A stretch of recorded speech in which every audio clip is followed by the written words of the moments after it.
Queridos amigos telespectadores de Logos Televisión, aquí nos encontramos de nuevo para poder llegar a vuestros hogares, porque a través del Espíritu Santo quedan fijadas en vuestra mente las palabras que aquí se dicen, porque todo lo que decimos en esta televisión, todo está basado en la palabra de Dios.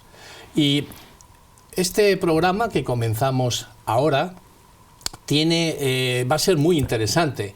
Como ya estuvimos estudiando hace unos meses, estuvimos estudiando el libro de Gálatas, ahora comenzamos con otro libro muy interesante, otro de los libros preferidos de Lutero.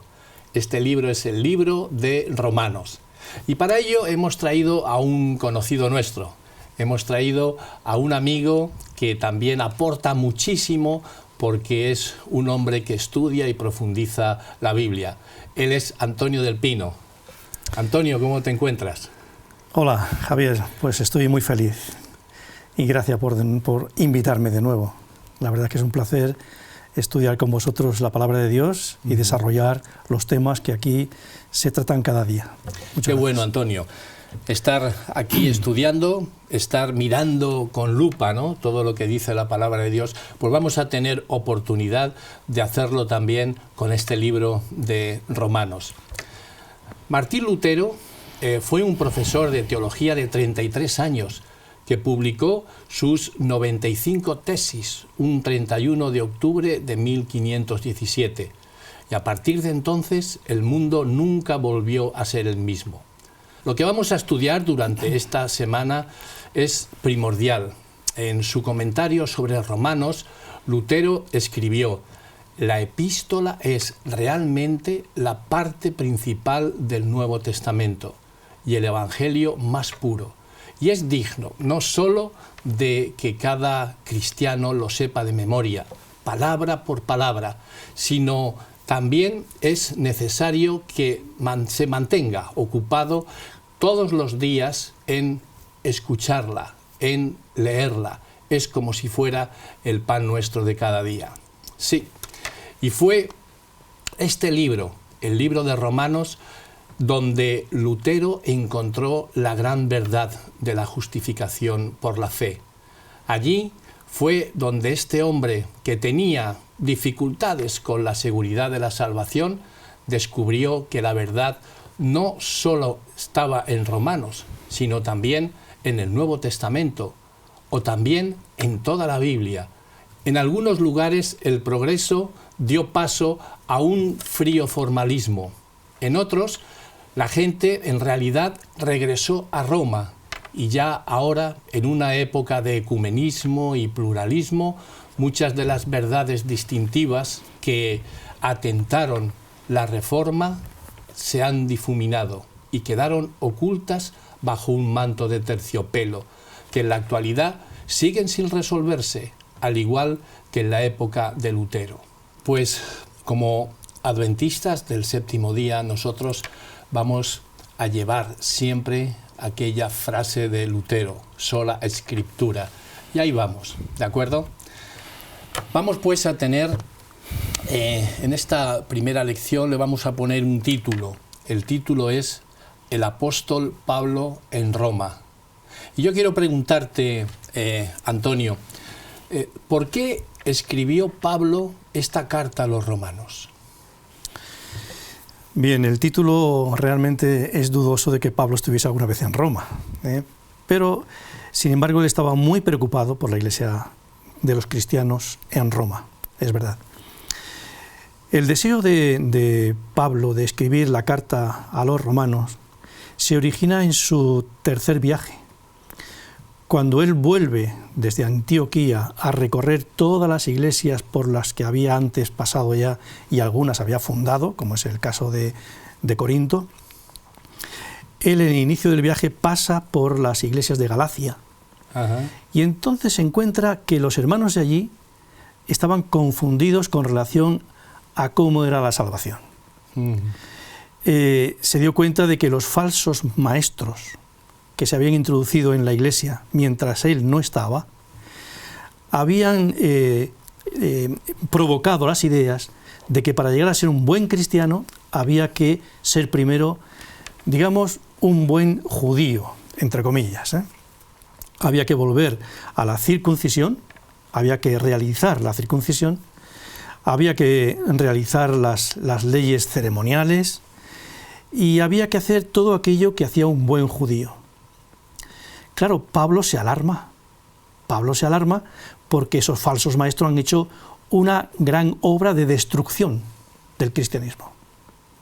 Así que él, pensando que esos mismos falsos maestros iban a llegar más pronto que tarde a Roma, él, cuando está en Corinto, escribe la carta a los romanos. Y allí tiene el mismo sentido, bastante más ampliado, porque eso es bastante más extensa, tal vez sea la carta más larga que realiza Pablo. Escribe con mucha profundidad en qué consiste la salvación.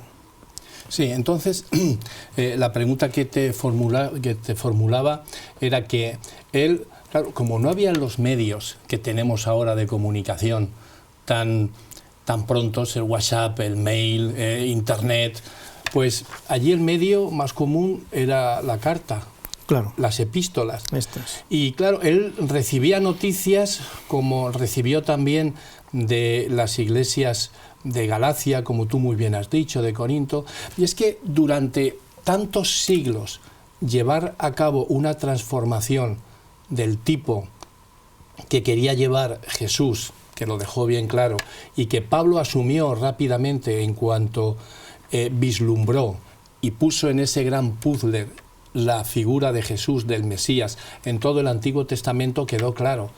Pero efectivamente los judíos querían seguir siendo judíos y querían seguir llevando a cabo esa ley, esa circuncisión, esas normas que Pablo constantemente les estaba diciendo: mirad, que no es por obras, que es por fe. De manera que esta carta, que se escribió, se supone que en los primeros meses del año 58, después de Cristo, bueno, pues ya empezó a tener problemas. Y efectivamente esta carta pues resuelve básicamente cuáles eran los problemas. ¿Cuál era el objetivo de Pablo cuando él viajaba y en esta ocasión, cuál fue su objetivo? ¿Era quedarse en Roma o seguir evangelizando en otros lugares? Porque era un hombre que viajaba mucho, ¿verdad? Pues sí, yo creo que si leemos en Romanos 15, el capítulo 15, versículo 20, sí, ahí parece que nos dice alguna cosa sobre esto, cuáles eran sus deseos, sus propósitos, etcétera, ¿no? Dice el versículo 20 del capítulo 15 de Romanos: y de esta manera me esforcé en predicar el Evangelio no donde Cristo ya hubiera sido anunciado, para no edificar sobre fundamento ajeno. Ajá. O sea que el apóstol Pablo era un misionero. O sea, él iba donde nadie había ido. Así que a lugares vírgenes. Él quería ser el primero en llegar y quería instruir a las personas que viese con la verdad absoluta, la verdad limpia, la verdad de un Cristo que se le había aparecido y que él deseaba con toda su alma darlo a conocer. Así que para que no hubiese confusiones, él decía: mirad, yo no quiero ir donde otro ha ido, yo quiero ir al sitio donde nadie haya pisado todavía.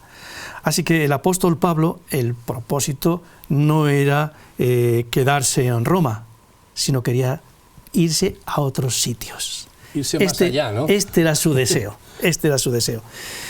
En el versículo 21, veréis, el versículo 21, si lo quieres leer. Sí, dice: sino, como está escrito, aquellos a quienes nunca les fue anunciado acerca de él verán, y los que nunca han oído de él entenderán. El apóstol Pablo está citando aquí Isaías 52:15. Sí. Y él se siente un llamado por Dios para predicar el Evangelio a aquellos que jamás lo habían oído. Y quiere ser la historia viva de una profecía, de Isaías 52:15. Y él quiere ser los pies, él quiere ser las manos, él quiere ser la voz del Señor en esos lugares donde nadie había escuchado todavía la palabra de Dios. Antonio, escuchándote como lo dices, ¿no? Con ese fundamento, ¿no? De la manera tan bonita que lo estás explicando, es verdad que ocurre eso. Porque cuando uno nunca ha oído hablar de Jesús en profundidad, cuando nunca uno ha oído hablar de las maravillas de Jesús, es una emoción tan grande, es una satisfacción de llenar aquellos lugares vacíos que el alma tiene, que ahora me estaba acordando aquellas primeras veces, ¿no?, que yo escuchaba oír hablar de Jesús, que llenaba con intensa emoción esos lugares baldíos que uno tiene en el alma. Y claro, como Pablo también pasó por esta situación, dijo, yo me quedo con esta misión y quiero llevar lo que yo he sentido a los demás. Qué bonito es, ¿eh? Pues sí, ese era su propósito. Su propósito es llegar a cuantas más personas que nunca habían oído hablar del Señor, mejor. Pero además tenía un deseo. Él, como tú has dicho al principio, sobre la pregunta de si se iba a quedar en Roma, su deseo no era quedarse en Roma. Ah, no. Su deseo es, para nosotros españoles, algo muy interesante. Si leemos en el mismo capítulo 15, versículo 24, sí, él dice, cuando vaya a España, iré a vosotros, pues espero veros al pasar y ser encaminado hacia allá por vosotros una vez que haya disfrutado de vuestra compañía. Bueno, así pues que tenemos el privilegio, ¿no? Los españoles pues sí, tenemos el privilegio de también aparecer en la Biblia, ser nombrados en la carta de los romanos, porque él, claro, él viajaría a Roma, diría, esto ya lo tengo aquí, listo, hay un punto de luz en Roma, que era precisamente la capital del imperio, ¿no?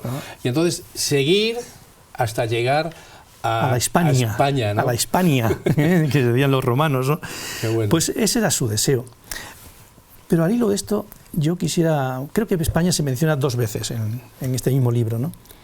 Yo quisiera decir algo que me parece muy importante. Hay un apartadito aquí que dice, en el versículo 21 del capítulo 15, en el versículo 24, que es el que estábamos leyendo, sí. Iré a vosotros, pues espero veros al pasar, y ser encaminado hacia allá por vosotros, una vez que haya disfrutado de vuestra compañía. El apóstol Pablo era una persona que se sometía a la Iglesia. Lo hizo en el inicio de su ministerio y lo hace también cuando quiere pasar por Roma y va a ver a sus hermanos en Roma, va a disfrutar con ellos mucho, pero es que además les dice, me gustaría que seáis vosotros mismos los que me animéis, los que oréis por mí, y dice ahí la palabra, y me encaminéis. Qué bonito, ¿eh? Me encaminéis, porque somos una unidad, porque somos un colectivo, todos dirigidos por el Espíritu Santo. Pablo no era un ente libre, que podía haberlo sido, por su cultura, por su formación, por su aparición de Jesús hacia él mismo, pero fue la propia aparición de Jesús hacia él lo que le hizo que se vinculara más con todos aquellos que eran cristianos, porque todos eran hijos de Jesús, hermanos de Jesús. Lo que dices me recuerda en el capítulo 9 de Hechos de los Apóstoles, cuando él se encuentra con Jesús, donde dice en el versículo 6, Hechos 9:6, dice, él, temblando y temeroso, dijo, Señor, ¿qué quieres que yo haga? Y el Señor le dijo, levántate y entra en la ciudad y se te dirá lo que debes hacer. Ponte a las órdenes de la persona que tengo allá en Damasco. Y él efectivamente se vinculó, sabía que siempre habría alguien por encima, porque en una iglesia, bueno, está el pastor, están los ancianos, diáconos, están todos los hermanos que tienen su vínculo en la iglesia. Y el pastor, cuando va allí destinado a la iglesia, bueno, pues está al servicio de los que verdaderamente conocen la iglesia. Porque el pastor lo que hace, ¿qué es? Pues entrena, instruye, pero quien verdaderamente conoce la iglesia son los ancianos de la iglesia, que son los pastores de esa iglesia. Ponte al servicio de ellos y entre todos juntos, id y predicad el Evangelio. Ese espíritu es el espíritu de cooperación. Totalmente. Es el espíritu de servicio que, como alguna vez hemos hablado, cuando Dios crea cualquier cosa, lo crea para servir. El sol sirve. El río, decía el otro día una amiga que me conoce muy bien, dice, el río no bebe su propia agua, sino que está ahí para servir a los demás. Todo lo que Dios crea es para servir a los demás. Al otro. El único rebelde es el ser humano. Y el ser humano, desgraciadamente, pues es un milagro que se transforme a semejanza de Jesús.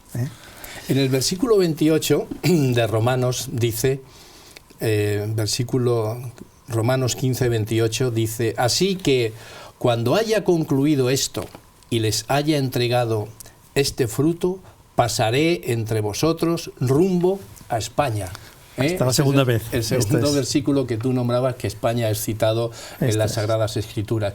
Bueno, pues yo estoy seguro que el rumbo sería o Ampurias, o Tarracos, o Saguntum. Pues sí. Y por lo que me toca, seguramente iría a Saguntum, porque es mi pueblo donde yo nací. Porque eres de Sagunto. Así que, queridos telespectadores, Saguntum es una ciudad fantástica, fenomenal, donde ya han pasado por allí hace ya 2000 años.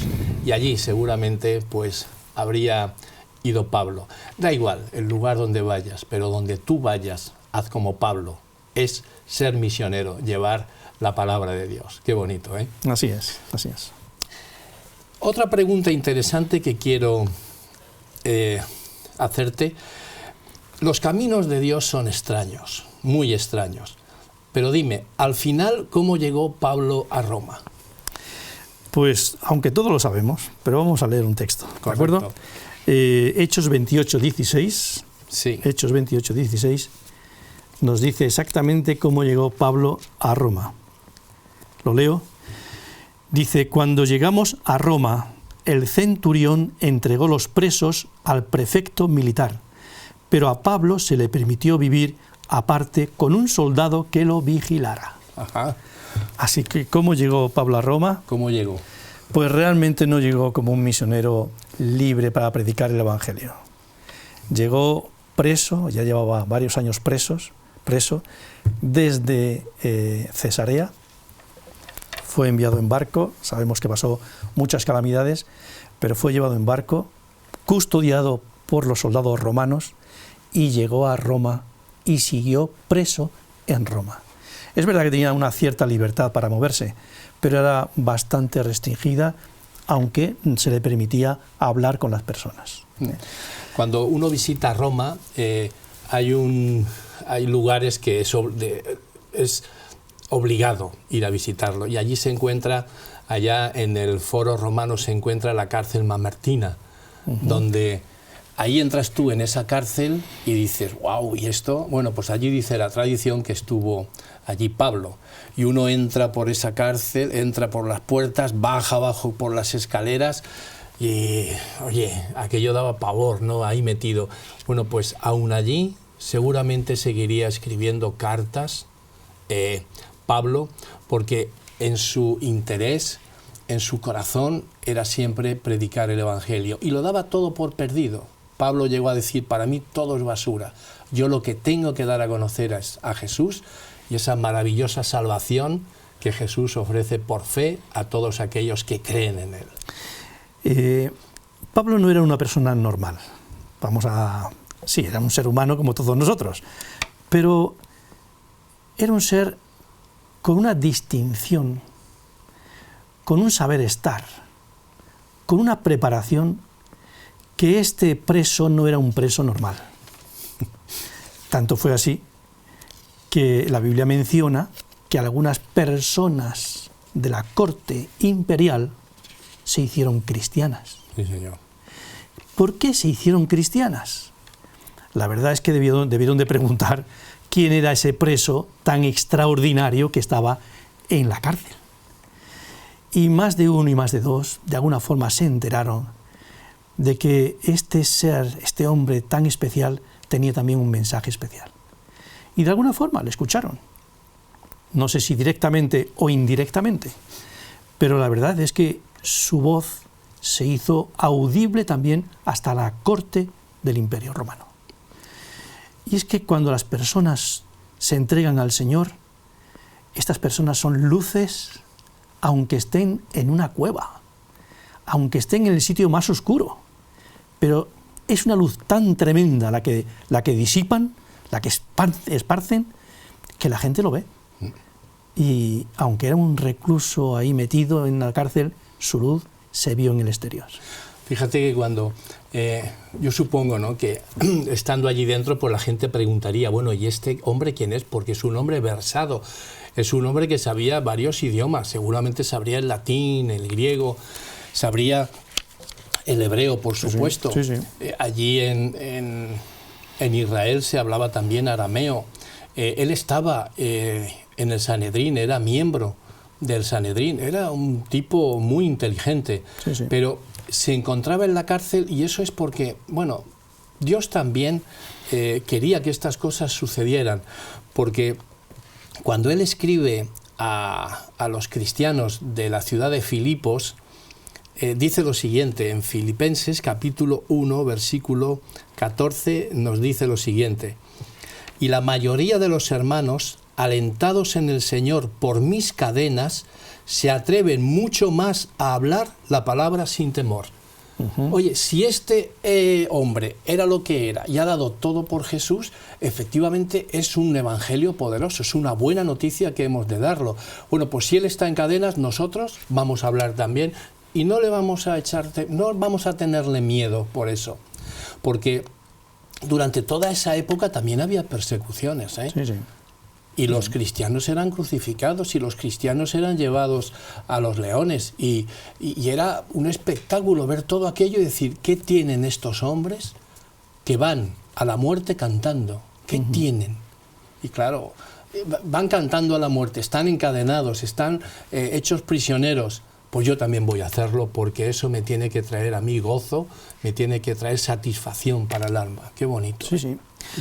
En esta época y un poquito después, los historiadores de la corte imperial empezaron a conocer el cristianismo, porque hay varios historiadores de la corte que escriben acerca del movimiento cristiano. Y en latín, Cristo es Crestus. Y ahí varios historiadores mencionan que esta, ¿cómo lo llaman ellos? La palabra era perversa, este movimiento perverso que ha surgido entre los judíos y que está destruyendo por donde va, ¿no? Por donde va a estar. Es el concepto que los romanos tenían del cristianismo. Claro, poco a poco eso se fue disipando con el paso del tiempo, dándose cuenta de que no eran personas, al contrario, no eran personas negativas para la sociedad, al contrario, eran personas muy positivas, donde se respetaba la palabra, no se mentía, no se robaba, en fin. Cuando ya empezaron a ver que esto no era... Eso no funcionaba, ¿eh? Claro, entonces se dieron cuenta que aquello era muy sano para el imperio. Que veías a amos que respetaban a sus esclavos, y que sus esclavos estaban contentos de servir al amo. Y eran todos cristianos, decían, pero aquí ¿qué está ocurriendo? ¿Qué pasa? Así es. Pero era muy atractivo, ¿eh? Eso es. Era muy atractivo. Muy bien. La siguiente pregunta. Romanos 1:7, si lo leemos, en Romanos 1:7 nos dice lo siguiente: a todos los que estáis en Roma, amados de Dios, llamados a ser santos, gracia y paz a vosotros de parte de Dios nuestro Padre y del Señor Jesucristo. Llamados a ser santos. ¿Qué significa esto, Antonio? Bien, el texto dice, amados de Dios. Amados de Dios, si tú no eres creyente,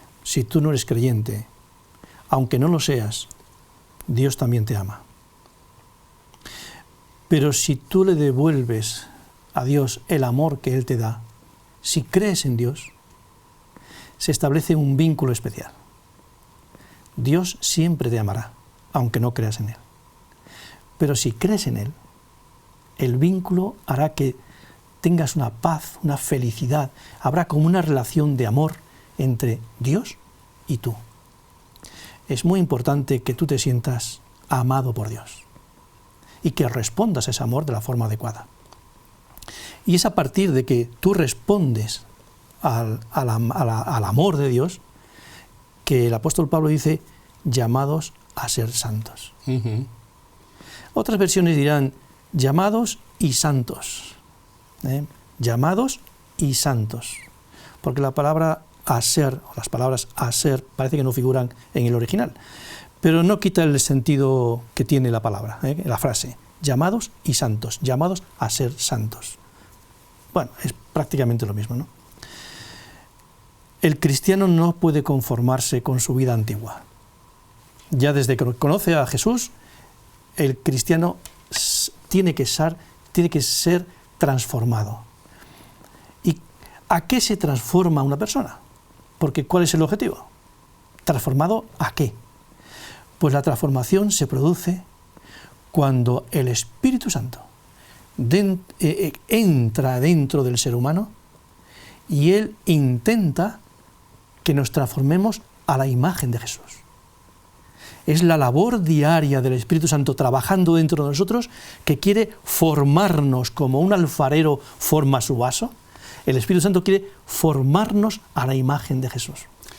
Sí que es cierto lo que estás comentando y es verdad, ¿no? Me ha gustado lo que cuando has recalcado amados de Dios, o sea, Dios ama a aquellos que son buenos y a aquellos que son malos. Sí, ama a todos. Pero el llamados a ser santos por nuestros principios que siempre hemos escuchado cuando estábamos en la Iglesia Católica, el ser santo era una persona impecable. El ser santo era una persona, bueno, pues que ha sido elevado a los altares. De hecho, en la Iglesia Católica pues no tienen santos vivos, todos están muertos. En la Iglesia Adventista tenemos santos vivos. Eso es. Y porque aquí está hablando Romanos, está hablando Pablo a los romanos que llamados a ser santos, vosotros tenéis que llevar a cabo esa santidad. Y estudiando la palabra santidad significa ni más ni menos que apartados para Dios.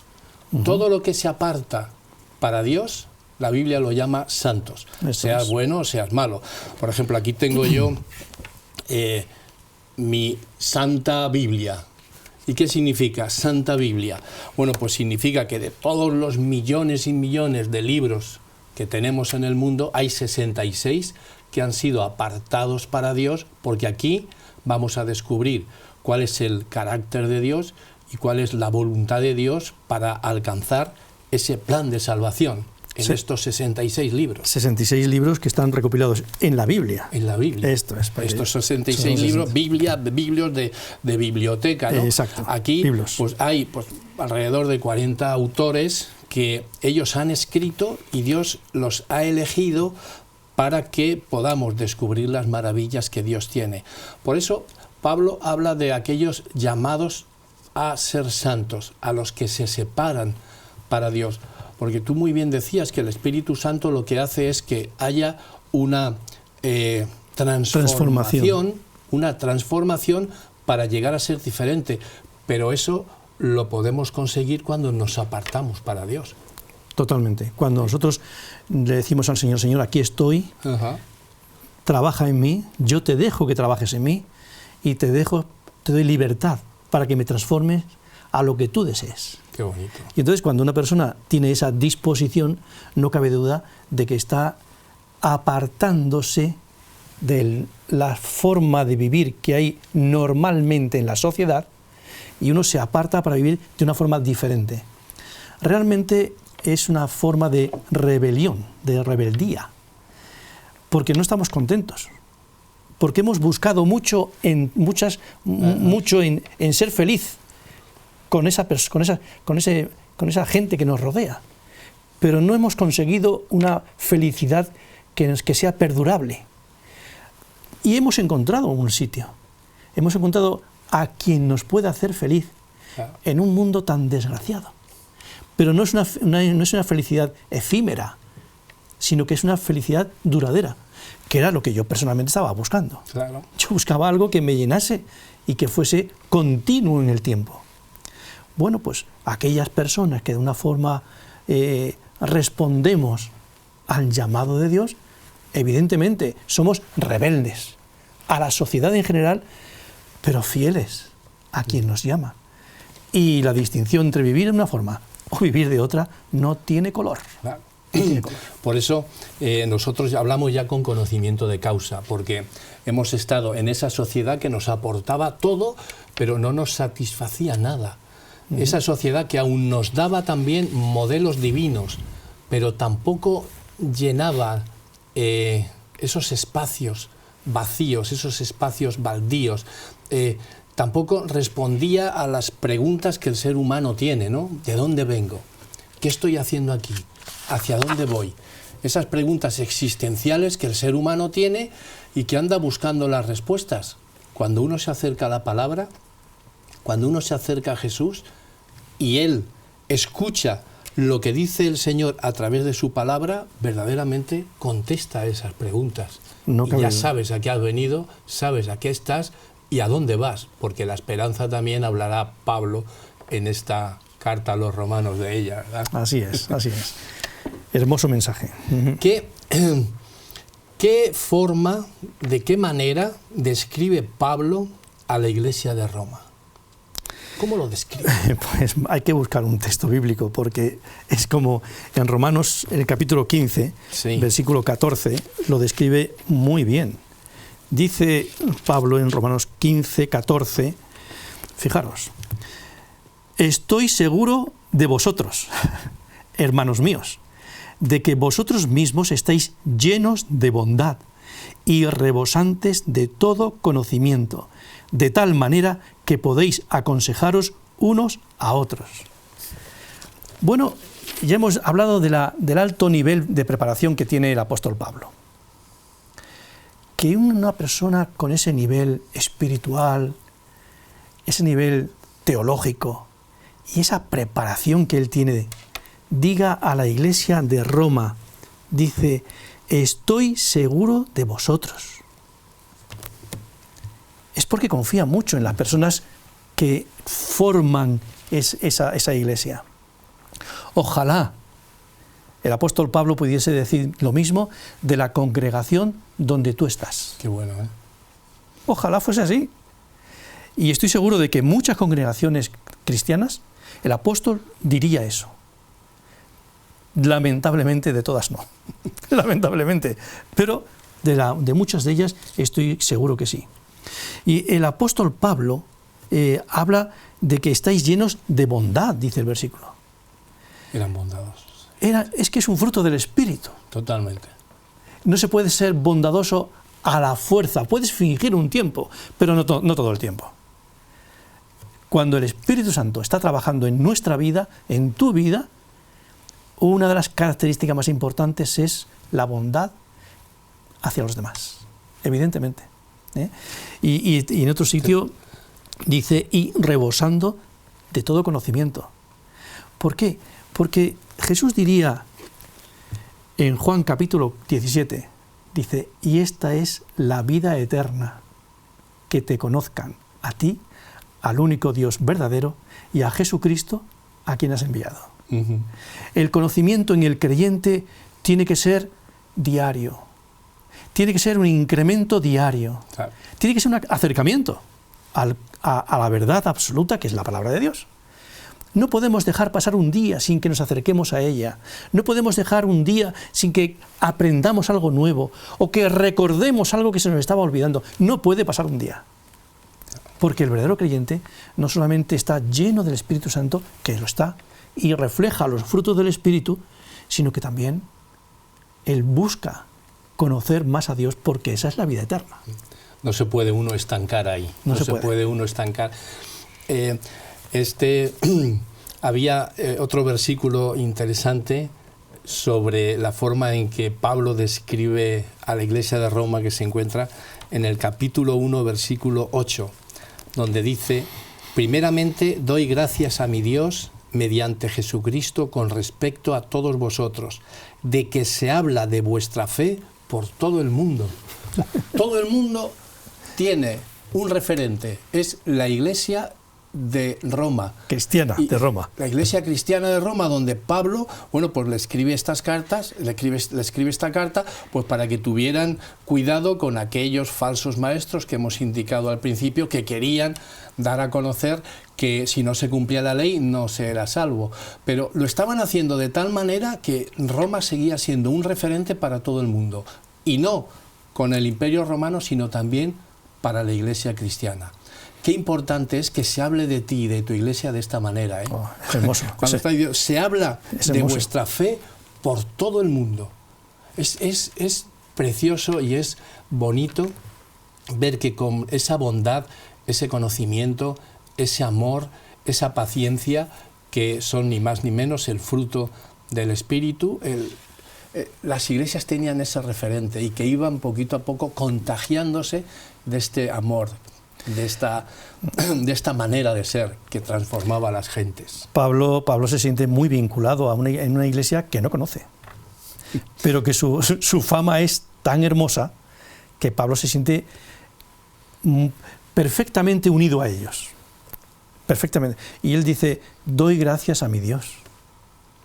¿Cuándo se da gracias a Dios? Cuando el corazón se siente rebosante, cuando el corazón refleja felicidad. Dice, doy gracias a Dios por vosotros. Qué bueno, qué interesante. Qué hermoso es que una iglesia tenga esa visión, ¿no?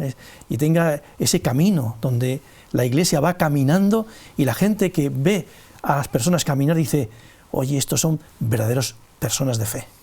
¡Wow! Otra cosa interesante que he encontrado en el estudio de la carta a los romanos es que no hay un fundamento histórico donde diga que Pedro o Pablo fueron los que fundaron la iglesia de Roma, sino que serían laicos, serían hermanos laicos que de aquellas peregrinaciones que hacían a Jerusalén, pues seguramente, ya te digo, en el año 58, pues 20 años después de que el derramamiento del Espíritu se diera en el Pentecostés, como podemos leerlo en el capítulo 2 de Hechos de los Apóstoles, aquellos recibieron tal impresión por las palabras dichas por Pedro y los apóstoles que estaban allí hablando en lenguas, que ellos formaron esa iglesia que todo el mundo oía hablar de esta iglesia.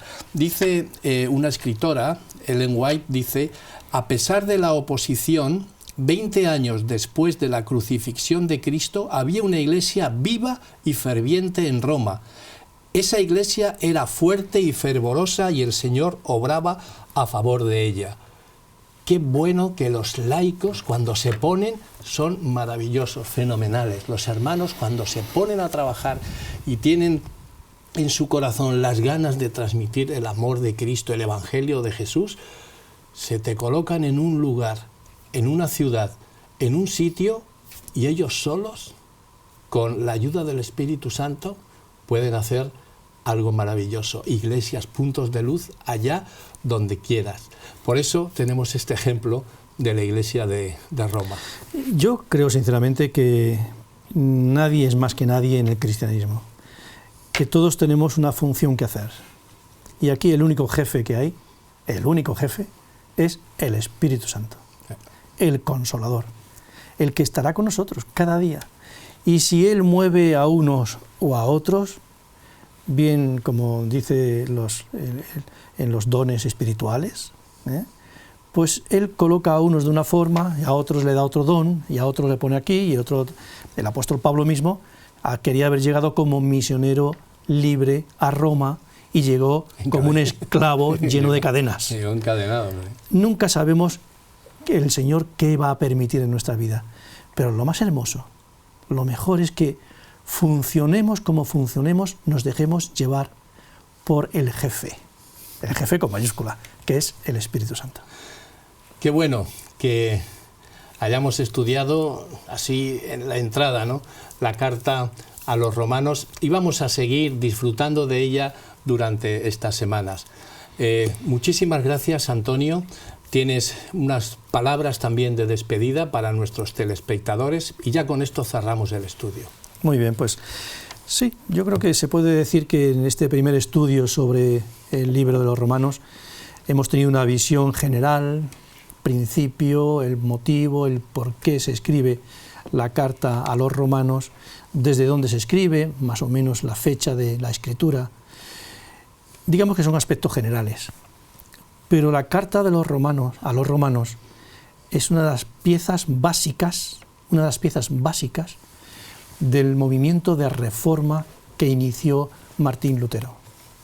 Si para él fue tan importante, nosotros como creyentes no nos podemos quedar atrás, sino que tenemos que en estas semanas que vamos a estudiar el libro de los Romanos, apoyarnos, buscar toda la información que podamos y meternos de lleno a encontrar las grandes verdades universales que Pablo refleja en este libro.